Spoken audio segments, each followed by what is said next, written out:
اللهم صل على محمد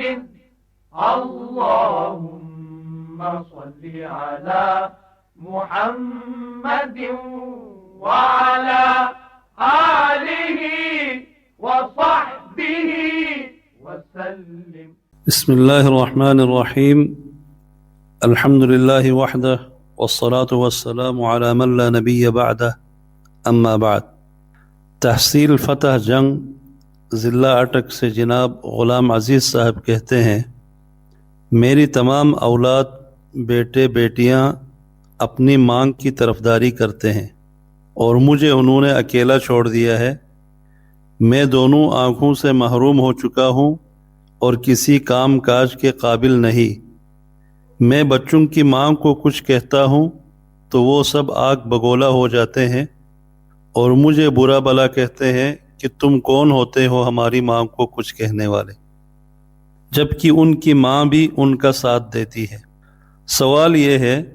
کہ ایسی بیوی کو گھر میں رکھنا چاہیے یا نہیں، رہنمائی کرے.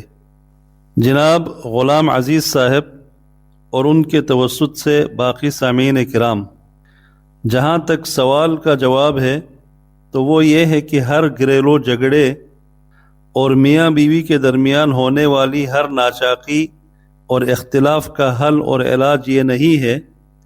کہ بیویوں کو گھر سے نکال دیا جائے. خاص کر ایسی صورتحال میں تو یہ بالکل بھی دانشمندی کی بات نہیں ہے کہ جب آپ مکمل طور پر کسی کی مدد یا سہارے کے محتاج ہو چکے ہیں، بینائی چلی گئی ہے، کوئی کام کاج آپ کر نہیں سکتے ہیں، اولاد بقول آپ کے نافرمان ہیں، تو پھر بیوی کو بھی گھر سے نکال دیں گے تو آپ خود سوچیں کہ آپ کی زندگی مزید اجیرن نہیں ہوگی. اس سے بہتر یہ نہیں ہوگا کہ آپ بھی تھوڑا سا اپنے غصے اور جذبات پر قابو رکھیں اور آپ کی اہلیہ بھی اپنی ضد، انا اور سرکشی کو چھوڑ دے تاکہ شیطان اس مقدس اور عظیم رشتے کو برباد کرنے میں ناکام ہو جائے.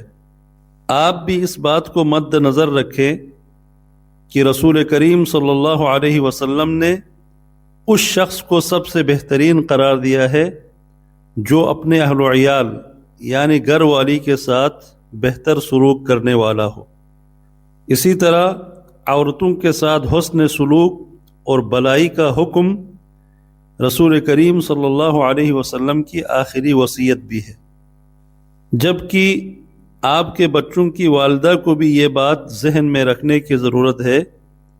کہ کسی خاتون میں اگر ہزاروں خوبیاں بھی ہوں مگر اگر وہ اپنے شوہر کا نافرمان ہے تو اس کی باقی تمام خوبیاں کسی کام کی نہیں ہے. اللہ کے رسول صلی اللہ علیہ وسلم نے خاون کا اتنا مقام اور مرتبہ بیان کیا ہے، ارشاد نبوی ہے،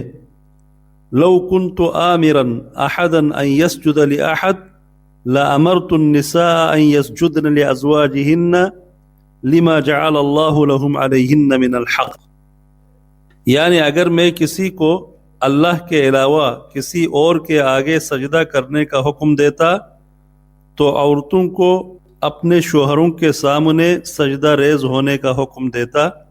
اس لیے کہ اللہ نے عورتوں کے اوپر مردوں کا بڑا حق رکھا ہے. اب کوئی مسلمان خاتون کیا اس بات کا تصور بھی کر سکتی ہے کہ جس خاون کو اللہ نے اتنا مقام اور مرتبہ عطا کیا ہو وہ اس کی نافرمانی کرے، اسے دکھ پہنچائے اور اولاد کو بھی اپنے ساتھ ملا کر باپ سے بدسلوکی اور ان کی بے توقیری کرے؟ ایسا ہرگز جائز نہیں ہے. یہاں میں ان بچوں اور اولاد سے بھی مخاطب ہونا چاہتا ہوں اور ان سے یہی کہوں گا کہ ماں باپ دونوں کی اطاعت و فرمان برداری، ان کے ساتھ اچھا برتاؤ اور حسن سلوک کرنا آپ کے اوپر لازم اور فرض ہے. والدین میں سے کسی ایک کی خدمت اور دوسرے کو اذیت پہنچانا نادانی اور حماقت کی دلیل ہے. قرآن کریم میں وَبِالْوَالِدَيْنِ احسانا، ماں باپ دونوں کے ساتھ حسن سلوک کا حکم ہے. اور رسول کریم صلی اللہ علیہ وسلم سے جب پوچھا گیا کہ بروقت نماز کی ادائیگی کے بعد اللہ تعالیٰ کو سب سے زیادہ پسندیدہ عمل کون سا ہے، تو آپ صلی اللہ علیہ وسلم نے فرمایا بر الوالدین، یعنی ماں باپ دونوں کے ساتھ نیک برتاؤ کرنا۔ لہٰذا ماں باپ کے ساتھ حسن سلوک اور اچھے برتاؤ میں یہ بات بھی شامل ہے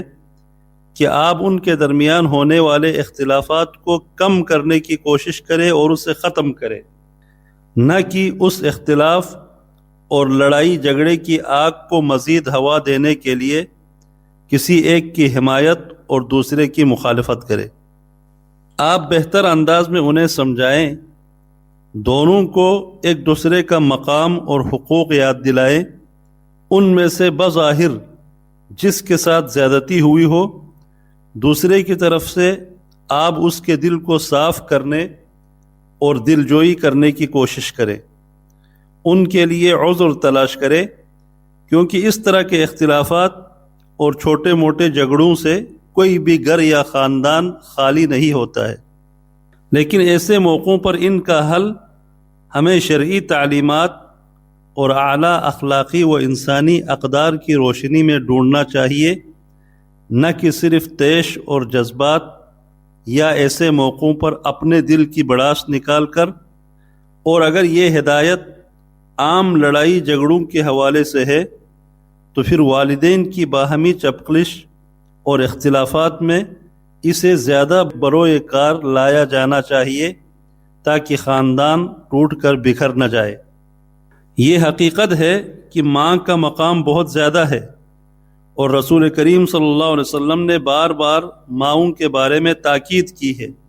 مگر اس کا ہرگز یہ مطلب نہیں کہ ماں کو خوش کرنے کے لیے باپ کے ساتھ بدسلوکی کی جائے یا باپ پر ظلم اور زیادتی کرے۔ آپ لوگوں کو حق اور انصاف کا ساتھ دینا چاہیے، اور والدین کے آپس میں نفرت اور اختلاف کو ختم کرنے کے لیے مناسب انداز میں اصلاحی اور خیر خواہانہ کردار ادا کرنا چاہیے، نہ کہ آپ والدین کے معاملے میں جج بن کر ان میں سے ایک کو درست قرار دے کر اس کی طرفداری کرے اور دوسرے کو غلط قرار دے کر اس کے خلاف ہو جائے۔ ہاں، اگر ان میں سے کسی ایک کا دوسرے سے جھگڑنے کا سبب کوئی شرعی عذر ہو، یا والد والدہ سے کوئی غیر شرعی اور غیر اخلاقی بات منوانا چاہتا ہو، تو اس صورت میں آپ جو حق پر ہے اس کا ساتھ دیں، مگر دوسرے کو مناسب انداز میں ادب اور احترام کو ملحوظ خاطر رکھ کر حقیقت حال سمجھائے، نہ کہ اس کا مخالف بن کر ان سے نفرت اور دشمنی کا سلسلہ شروع کرے۔ اللہ تعالی ہماری حالتوں پر رحم فرمائے اور سب اولادوں کو ماں باپ کے حقوق کا خیال رکھنے اور ان کے ساتھ اچھے برتاؤ کی توفیق عطا فرمائے۔ آمین۔ وآخر دعوانا ان الحمد للہ رب العالمین۔